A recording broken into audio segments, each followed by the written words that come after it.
So this message is titled Conscientious with the Contents of Our Conscience on Any Continent, right? Say that 4 times fast. Conscientious with the contents of our conscience on any continent. And what we're talking about is God putting eternity on the hearts of human beings. That any man, woman, and child of a certain age that is, self-aware, they know the difference between right and wrong, and that's a law that's written on the heart. So the references are Ecclesiastes 3:11 and Romans chapter 2, verses 14 through 16. So Ecclesiastes 3:11, God set eternity in the hearts of mankind. He has made everything appropriate in its time. He also set eternity in their heart without the possibility that mankind will find out the work which God has done from the beginning to the end. We looked at God's creation, evidencing his existence, and this is one route by which a human can come to know that God exists. In the next session, we're going to take a look at God's law, like the 10 Commandments and other precepts and principles, do's and don'ts in the Bible. And that's another route by which humans can come to know that God exists, and he's the arbiter of what's right and what's wrong, the absolute moral standard. But in this session, we're going to talk about that moral standard being written on the tablet of the heart, not just on tablets of stone, right? And how people have a conscience, how people have guilty feelings, and the origin of that and the nature of that, and how that points to God's existence. So in this outing, we will look at the conscience of humankind and how we are all conscientious with the contents of our conscience on any continent. Reading again from the Message, I read from the Message in a previous session out of Romans 2, right around verse 15. They show that God's law is not something alien, imposed on us from without, but woven into the very fabric of our creation. There is something deep within them that echoes God's yes and no, right and wrong. Again, eternity is set in the hearts of humankind. So wherever you go in the world, there is an evident set standard of right and wrong in the different societies.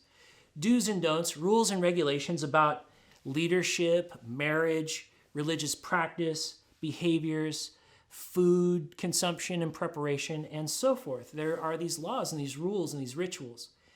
So if somebody's conscientious, that bespeaks of a person wishing to do what is right, especially to do one's work or duty well or thoroughly, right? So that's being conscientious with the conscience on any continent, right? This is a global thing that resides within the heart of humans, a desire to do what is right or to have a set standard of morals.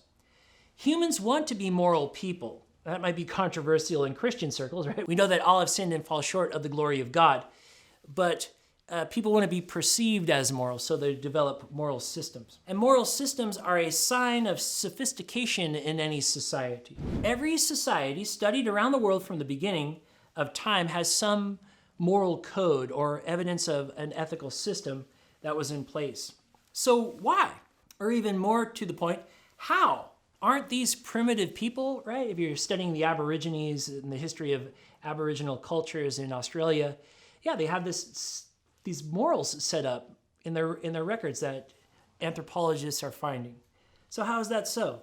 Aren't they primitive people? No, they were not. They were very sophisticated, and societies throughout all history from the beginning of time were sophisticated peoples. Again, Ecclesiastes 3:11, he has made everything appropriate in its time. He has also set eternity in their heart. So people have this conscience, they have a knowledge of God in their heart. It's been placed there by God, and therefore when people do something wrong, they experience what? They experience guilt, right? Guilt is a universal feeling for people that are beyond the age of 3 or 4 and that they're self-aware. Now, Xavier, my 1-year-old son, he's going through that phase where he's really active around the house, and he's figured out that there's drawers and doors. And so I'm at Walmart getting all these things to strap the doors and lock the drawers and all this stuff. So he knows enough to be opening those things, but he also knows that we don't particularly care for him to be opening them, right? So he's in that little phase, which is pretty cute for a 1-year-old. So what he does is he'll go and grab the handle of the drawer And he knows we don't want him to open it, but he'll open it like right in our face, looking at us like, right? So he knows it's wrong. So he's got the law written on his heart at age 1, but he's also got the ambition to rebel against that knowledge and open the drawer anyway, right in our face. So it's cute for a 1-year-old in that circumstance, but it's not cute for a 19-year-old who's committing grand theft auto, right? Even though they know that it's wrong to steal a car, they're going to jump in and steal it anyway, right? So that's a law written on the heart, and people experience it, and they're also prone, or they have the propensity to rebel against it or act against their conscience. So that simple example of my 1-year-old son shows us a couple of things. Humans know right from wrong at a very young age, and humans are prone to violate what their consciences tell them not to do. And it's not limited to youth. Adults do the same. The news and the police ledgers are full of adult crimes daily, ranging across all socioeconomic statuses and peoples. So there's as much corporate crime going on as there is grand theft auto, and really everywhere in between. Crime does not pay, but it also does not discriminate. And this goes back to the Garden of Eden. So we're focusing on Romans, right? We're doing our skipping stone approach to the topics throughout Romans. We're going to jump ahead a little bit here to Romans 5, verse 12, that says, "Therefore, just as sin came into the world through one man, Adam, with his wife Eve, and death through sin, so death spread to all men because all sinned." And that's in reference to Genesis chapter 1. There's a full context there, but I'm going to recite verse 28 from Genesis 1. "And God blessed them, Adam and Eve, and God said to them, 'Be fruitful and multiply, and fill the earth and subdue it, and have dominion over the fish of the sea, and over the birds of the heavens, and over every living thing that moves on the earth.'" You can do all of that, basically, God is saying. Just don't eat from the tree of the knowledge of good and evil. That was the one stipulation, right? Don't disobey and exalt yourself as God. Determining good from evil in your knowledge and understanding is really another way to look at that, or to phrase it. There's a similar application now in life, right? God has created all humans, right? And pre-appointed their times and their boundaries and their nations. And he's essentially saying, go ahead and use your free will, go ahead and use your freedom, and go on a nature hike, reflect on nature. Get into sports, right? Maybe get into politics or art or music, right? This is my garden, but you have access to all of these things. Go ahead. Just don't consider yourself to be the arbiter of what's right and what's wrong, right? Don't get into this relativism, right? That exalts yourself into the position of God, thinking you have your own personal standard of what's right and what's wrong, and that you're the developer of that and the arbiter of it. So a very similar application, I think. And when I use the term relativism, what I mean by that is this idea that each individual person has their own truth, and any truth claim that they make, regardless of whether or not it corresponds with reality, that any claim that's made is equally valid with any other claim that's made by any other individual that has their own standard of truth, right? That's relativism, and it's similar. It's somebody exalting themselves as God, having their own standard of what's right and what's wrong, the knowledge of good and evil in that regard. Relativism, the view that everyone has their own equally valid standard of what is right and what is wrong, is rampant these days. It's everywhere. And it's really responsible for a lot that's going on in society, all the evils and ills that we see unfolding before our very eyes. And those evils that unfold and these things that are going on and that state of ill repute out in society, that's a form, or it's part and parcel of God's judgment. It's people essentially acting so evil and thinking that what they're doing is right when they're committing great heinous crimes and evils is a form of that judgment on society, people acting in that behavioral way, and God allowing that to happen. So we're talking about truth. In the Bible, Pontius Pilate said, what is truth, right? When truth incarnate was standing right before him, right? Pontius Pilate was a relativist. He says, basically implying that, well, there is no absolute truth, of what, a standard of what is right and what is wrong. Elsewhere, Jesus said, "And you will know the truth from God, and the truth will set you free," John 8:32. So how is this the case? How is it that people have a conscience? Where does that dwell or reside? When we say it's on the heart, is it physically on the physical heart? No, it's not spatial located in that way. So what capacity do humans have that kind of knowledge? Or where is the mind located? Where are the emotions and will of human beings contained, or where do they reside? Where is the conscience, right? Well, humans have immaterial souls. Humans are a soul-body unity. And it is within the faculty of the soul that the conscience resides and basically serves as an intrinsic meter of right and wrong in the person, and that's implanted by God. The law of conscience. So here's a bit of a counter-argument that might come from an atheist, right? They want to deny that that exists. There's sort of this atheistic view that if you can't touch it, taste it, feel it, hear it, or smell it, that it doesn't exist, right?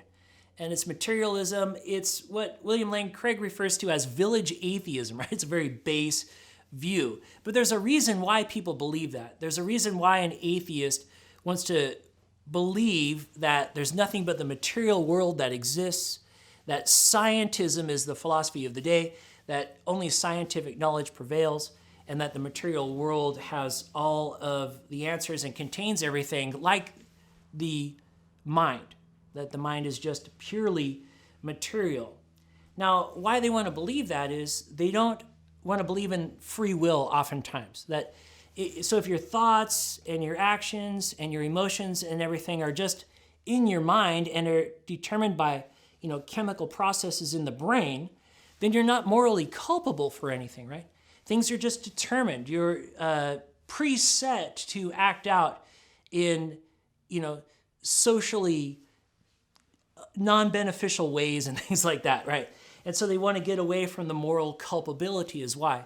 Also, if there's an immaterial soul that exists, which I believe there is, it's totally provable, that therefore the immaterial realm exists, right? So scientism isn't the philosophy of the day. And also, since God is immaterial, then if there's an immaterial world here in the created order, then there's an immaterial God that can exist as well. So there's a lot of reasons why the atheists want to deny the existence of the soul, but I think mainly because they want to get away from the culpability issue. Soul deniers hold that human minds are nothing but the material brain, and thus they are determined to behave in certain ways, right? There's no free will. There's no conscience, so there's no guilt, according to that atheistic worldview, even though every atheist feels guilt, right? So it just doesn't even correspond with reality. It makes me think of a time I was out evangelizing years ago at San Jose State up in San Jose, California. I was probably with Dan Beaudoin or some of the other NorCal seed sowers. And we were out at this little carnival with these little Ferris wheels and stuff.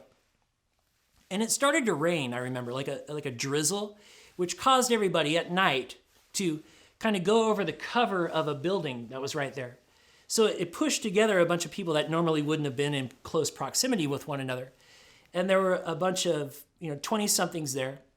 And there was this Asian girl that just was right next to me. So I'm just like, hey, how's it going?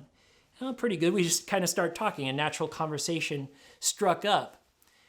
And I said, well, what do you do? And she says, well, I'm a student here at San Jose State. And I said, well, what do you study? And she says, I study psychology. I'm a psychology major. So I know how this conversation is going to pan out. So I started asking her sort of some baited questions, for lack of a better term. And I said, oh, psychology, that's like sukeology, right? You're studying the soul. So it's so awesome that you're dedicating your time to studying the existence and the functions of the immaterial soul, right? And I know what she's going to say. She says, well, I don't believe that immaterial souls exist, right? So because she's learning secular psychology, which denies the existence of the soul, which doesn't make any sense. Anyway, that's another discussion.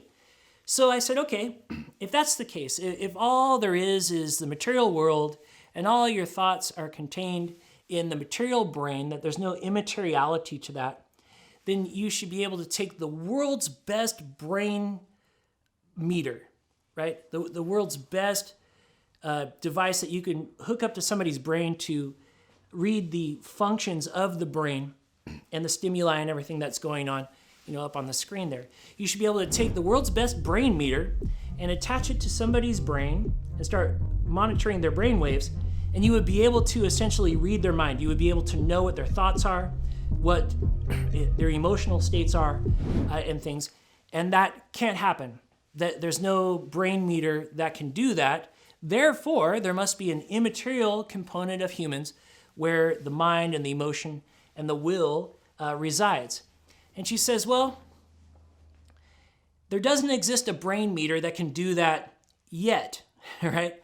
So again, it's that argument to future evidence that her faith is in science, and somehow somebody down the road somewhere, sooner or later, is going to invent a brain meter that can read people's thoughts and minds and emotion and will as they're supposedly functioning right there in the brain. So I referenced Lee Strobel's book, A Case for Christ. I didn't have a copy on hand. She said she would search the title and see if she could find it somewhere. And I hope that that seed planted got her thinking and that she followed up on Christian evidences. Basically, the immaterial conscience comes from God. Romans 2, again from the Message. They show that God's law is not something alien opposed on us from without, but woven into the very fabric of our creation by God. There is something deep within them that echoes God's yes and no, right and wrong. The response to God's yes and no will become public knowledge one day when God makes his final decision about every man and every woman. So again, that conscience is just woven into the fabric of human existence. Ecclesiastes 3:11 is our key verse. I read it once again. He, that is God, made everything appropriate in its time. He also set eternity in their heart. So in summary, if you listen to anything I say in this session, please tune into this. Man is more than matter. Therefore, man matters. Man is more than matter. Therefore, man matters.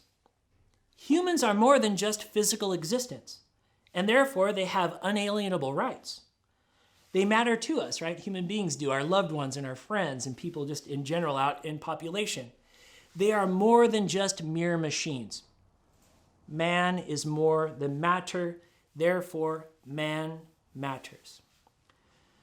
God gave creation, conscience, and the law as routes for humans to come to know that he exists, and also to realize that they fall short of his glory, right? You feel guilty. We know that we've sinned deep down inside, every one of us. God calls all men everywhere to repent, turn from sin, and turn to God. That's what repentance means. You do sort of this 180-degree turn of mind and body and soul. You go from heading down that road of disobedience to wanting to obey God and coming to saving faith through Jesus Christ. Truth is truth. 4 plus 4 does not equal 7 or 9 or 10 or 11. No matter how you try to slice it or how you try to nuance things, 4 plus 4 is 8. Now, I had a conversation with a Taoist, somebody into Eastern philosophy, and I remember it was years ago, but they were saying, you Christians, you're so dogmatic, you believe in absolute truth and that your way is right and all these other ways are wrong. And I believe in the Tao, that there's good and evil, there's a yin and a yang, they're ultimately all one reality. There's no distinction like in Western thinking, right and wrong. You need to be enlightened, right? You need to increase your understanding by decreasing your adherence to these beliefs, right and wrong, right? Sort of the Star Wars theology, right? There's good and there's evil, but there's a little bit of good in the evil, and there's a little bit of evil in the good. Darth Vader says, Luke, I'm your father, right? And it gets confusing, right? That's why the storylines are always so botched up, right? It just keeps mixing around. Who's good, who's evil, we don't even know. So he had that kind of theology. And I just pointedly asked him a question. I said, okay, let me ask you a question. Can you be standing up and sitting down at the same time? And he kind of saw it coming. He's like, well, it depends on what you mean by standing and sitting, and it depends on what language you're speaking. He's just trying to make all these qualifications, right?